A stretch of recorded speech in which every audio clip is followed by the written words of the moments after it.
if you want to scroll. And then if you got to some point where you're like, oh, what's the photo? But now see, in the video, it'll be where you're going. And especially given the important match you're missing today, so I know it's a big commitment for you to be here today. As well as thanking Richard, I'd also like to thank my best man Stephen for having postponed that till after his speech. That's a contingent thank you. And I'd also like to thank Jenny, who's been a wonderful bridesmaid and looks absolutely fantastic tonight. So I think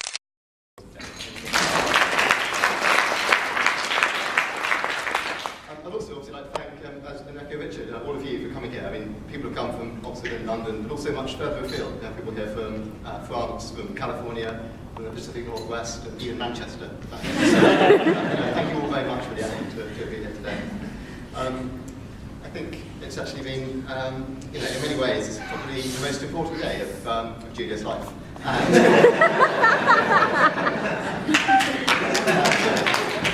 before I get torn apart by Julia and her phalanx of St Hilda's friends who are protecting her, I've got to qualify what I mean by that.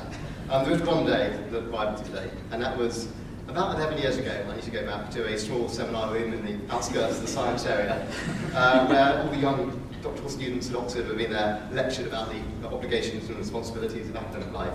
And unfortunately, I was slightly distracted by the pretty girl about a few seats along. I eventually found out her name, and I found out that I didn't have much of a chance. I found out she'd graduated at the top of her year in biochemistry. I found out she was an accomplished musician with 2 musical instruments, basically a mirror image of me. Long term, I thought, you know, maybe I'll stand some chance. I'll try some of that Bristolian charm. And I went to a quiet drink with Julia in a pub with some friends. I thought I'd start low key and, you know, maybe I'll win her over. So it was a nice summer's day, I did that today, in a nice pub in the centre of Oxford, the Turf, for those of you who know it. And we sat down at a nice wooden table, and I thought, well, I'll get a nice drink for the lady and a warm ale for myself. Unfortunately, at that particular moment, my left hand decided the most helpful thing to do possibly would be to knock over the pint on the table, through the table, all over Julia's legs and feet. So far, I'm not going into it. Undeterred, I thought, well, go back to the bar, have another try. Came back with another drink. A couple of minutes of small talk later, my right hand decided that the absolute most useful thing to do would be to knock over the next pint, right through the table, this time a veritable flood landing on Julia's feet. I have to say, at this point, I didn't fancy my chances. This girl was either very bored or thought I had a weird beer for fetish. However, for some miraculous reason, we still sort of kept hanging out, and a few coffee mornings later, I think, we ended up going on something approaching a date. And it's lost in time exactly how I arranged this, but I decided to go to the movies with her. Now, being an intelligent, cultured girl, various choices of movie I could have seen, a nice European film, perhaps something intellectual, even perhaps a soft rom-com. For some reason, the only thing I got tickets for was Tomb Raider 2, which is not a great movie, however, perhaps not making the absolute impression I was looking for. I think it's fair to say after that date, and then I think some pretty shocking cocktails later, I decided that, you know, I pretty much had it, and I gave a polite, long walk home back to Julia's flat. And I was about to say goodnight and go back home and watch TV and console myself. And we had a quick hug, and it just went on a bit longer than I thought. And then Julia said something which I think shows a certain kind of determination. I don't remember the exact words, Julia. They were, "This is getting ridiculous," and she kissed me.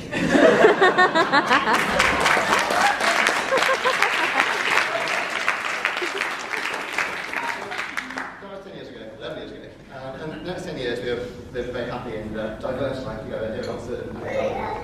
I think, generally speaking, it's probably fair to say Julia is the more cautious and rational of the two of us, and I'm perhaps the less sensible and more impulsive one. However, I should always remember that first date, because on the affairs of the heart, Julia always takes the initiative. And I learned this to my, well, not cost, but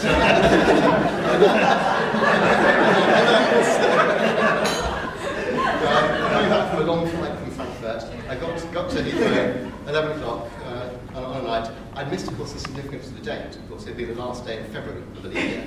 To which I had, again, an admirably to-the-point text message from Julia, simply saying, "What the hell, I'm not waiting another 4 years, marry me."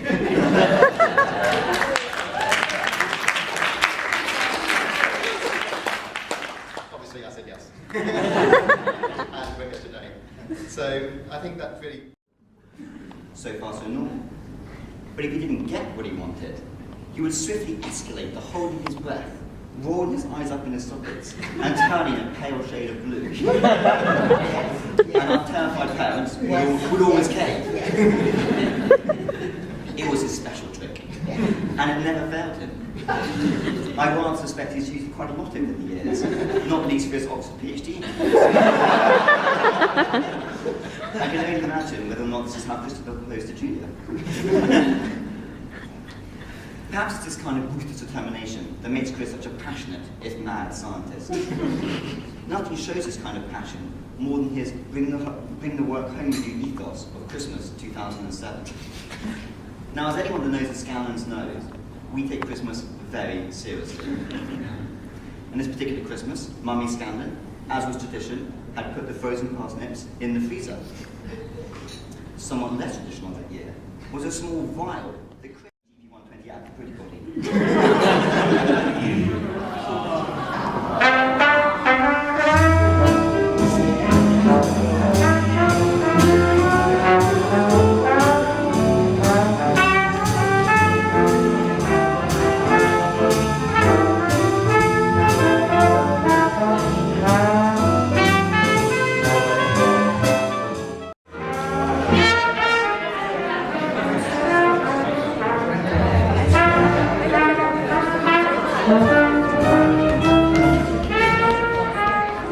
So funny. Yeah, at some point I